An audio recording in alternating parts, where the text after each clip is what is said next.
السلام عليكم ورحمة الله تعالى وبركاته.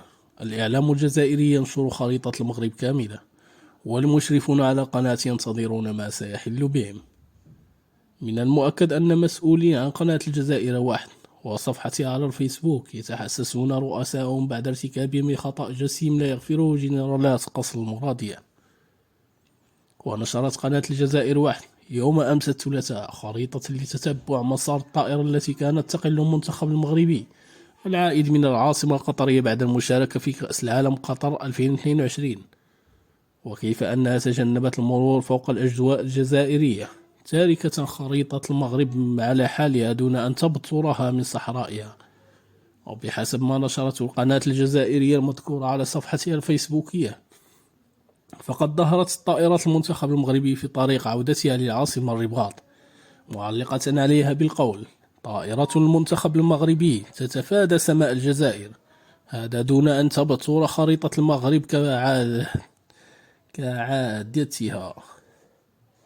وانهالت التعاليق الصاخرة على قناة الجزائرية، حيث جزم أصحابها بكون معاقبة مسؤوليها أشد العقاب هي مسألة وقت ليس إلا، بالنظر إلى كمية الحقد الجزائري على كل ما هو مغربي. وفي هذا السياق علق أحد قائلا: الله على جمال الصحراء المغربية بعيون جزائرية، شكرا على اعترافكم أخيرا.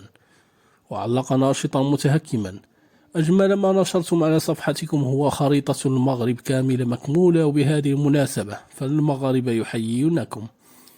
وأضاف ناشط آخر ساخرا: ومن هنا نستنتج أن مدير القناة والأدمن الصفحة سيحضران غدا استنطاق وإعادة تلقين لمبادئ 75 نوفمبر التي تنص على أن الشرط الأساسي لوطنية هو معاداة المغرب فقط.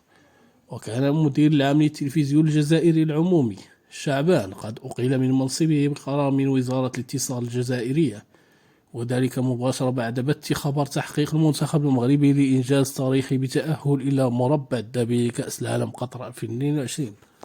شكرا لحسن استماعكم. المرجو الاشتراك بالقناة وتدعيمنا بالإعجاب بهذا المقطع. شكرا.